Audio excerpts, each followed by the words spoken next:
Manafort faced blackmail attempt, hacks suggest. A purported cyber hack of the daughter of political consultant Paul Manafort suggests that he was the victim of a blackmail attempt while he was serving as Donald Trump's presidential campaign chairman last summer.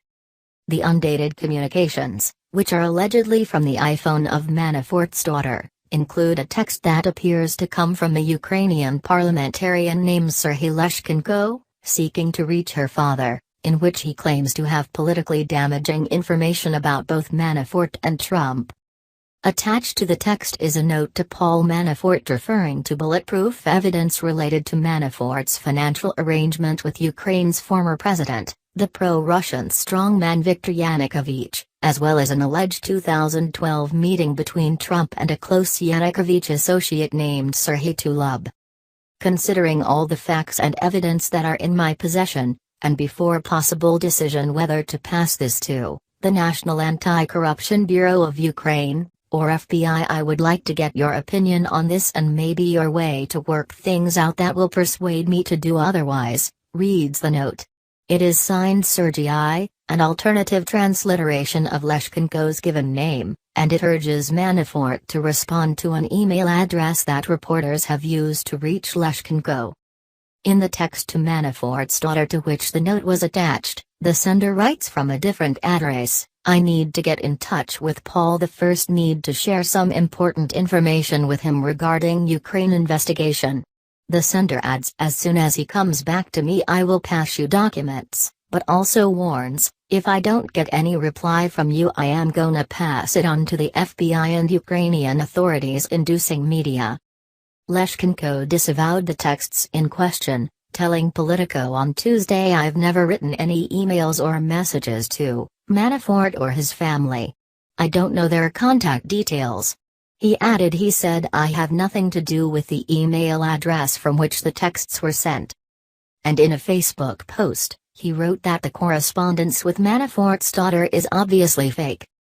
The White House did not respond to a question about whether Trump had met with Tulub, a hunting buddy of Yanukovych's who had served as part of government when Yanukovych was prime minister. But a White House official questioned the chronology supporting the claim, explaining that Trump had not worked with Manafort before the 2016 campaign. In a Tuesday interview, Manafort denied brokering a 2012 meeting between Trump and Tulub, also pointing out that he wasn't working for Trump at the time. However, Manafort did confirm the authenticity of the texts hacked from his daughter's phone. And he added that, before the texts were sent to his daughter, he had received similar texts to his own phone number from the same address appearing to be affiliated with Leshchenko. He said he did not respond directly to any of the texts, and instead passed them along to his lawyer. He declined to provide the texts to Politico. The hacked correspondence from his daughter's phone, much of which is unrelated to Paul Manafort's work, appears to have first surfaced a couple weeks ago in an anonymous post on a so-called darknet website run by a hacktivist collective.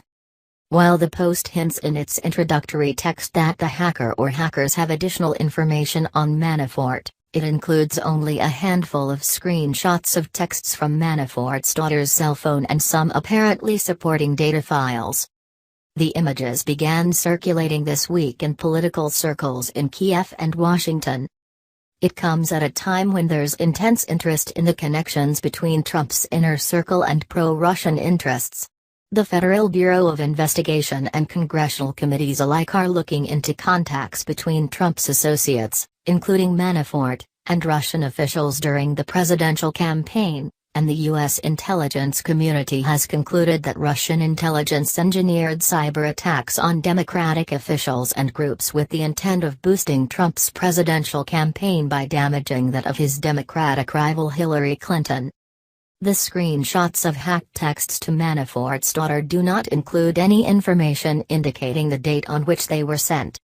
But Manafort said that the first of the texts arrived shortly before the New York Times published an August expose revealing that the National Anti-Corruption Bureau of Ukraine had obtained documents, which have since come under scrutiny, that appeared to show $12.7 million in cash payments earmarked for Manafort. Manafort challenged the authenticity of the documents. And, while he said he could not be sure whether the texts apparently referencing them were in fact sent by Leshchenko, he said, "I find it coincidental that I got these texts, and then he released these phony journals." The Times story identified Leshchenko, a former investigative journalist who has built a reputation as an anti-corruption crusader, as a key player in revealing the documents. They appear to be from a ledger maintained by the Party of Regions, which Yanukovych headed. With financing from pro-Russian oligarchs, Manafort and his team helped resurrect Yanukovych's career and get him elected prime minister in 2007 and president in 2010. But Yanukovych fled Ukraine for Russia under the protection of Russian President Vladimir Putin amid widespread 2013 protests over government corruption. The documents eventually were provided to the National Anti-Corruption Bureau, a government agency that had signed an evidence-sharing agreement with the FBI in late June, less than a month and a half before it released the ledgers. The Times reported that the payments earmarked for Manafort were a focus of an investigation by Ukrainian anti-corruption officials, while CNN reported days later that the FBI was pursuing an overlapping inquiry. Leshchenko held a press conference after the stories to highlight the documents, urging Ukrainian and American law enforcement to aggressively investigate Manafort. "I believe and understand the basis of these payments are totally against the law. We have the proof from these books," Leshchenko said during the news conference, which attracted international media coverage. "If Mr. Manafort denies any allegations, I think he has to be interrogated into this case and prove his position that he was not involved in any misconduct on the territory of Ukraine," Leshchenko added.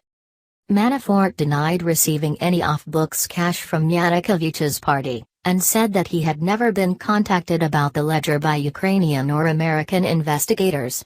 Nonetheless, the swirling controversy from the ledger reports forced him to step down from Trump's campaign. Yet, after Trump's surprising victory over Clinton, Ukrainian officials appeared to back away from claims about the ledger and their investigations thereof. The National Anti-Corruption Bureau of Ukraine told Politico in December that a general investigation is still ongoing of the ledger, but it said Manafort is not a target of the investigation. As he is not the Ukrainian citizen, the Anti-Corruption Bureau, by the law, couldn't investigate him personally, the Bureau said in a statement. While the Bureau is structured as an independent agency, some critics of Ukrainian President Petro Poroshenko contend that the ledgers may have been doctored or even forged, and were disseminated with Poroshenko's tacit support in an effort to damage Trump. During the campaign, Ukrainian government officials publicly questioned Trump's fitness for office, and helped Clinton's allies research damaging information on Trump and his advisors, according to a Politico investigation published last month. Poroshenko and his allies, who are scrambling to establish a relationship with the Trump administration, have distanced themselves from those efforts, and from Leshchenko. The Anti-Corruption Bureau is fully independent, a Poroshenko spokesman told Politico last month. The spokesman said the presidential administration did not take any targeted action against Manafort. The spokesman said Leshchenko positions himself as a representative of internal opposition in the bloc of Petro Poroshenko's faction, despite the fact that he belongs to the faction, adding, "It was about him personally who pushed the Anti-Corruption Bureau to proceed with investigation on Manafort." The post, that appears to be the first to disseminate the texts from Manafort's daughter, included some anti-Trump language, justifying the hack as retribution on behalf of those damaged by Trump's politics. The site hosting the post is associated with a hacktivist collective that is relatively unknown in the cybersecurity world. One former U.S. military intelligence cybersecurity analyst said, "I don't think we've got a history with them. They are not a known entity." The cybersecurity analyst, whose company patrols cyberspace in search of hacker groups for private clients and government agencies, said the collective seems like randos, not the nation states we usually track.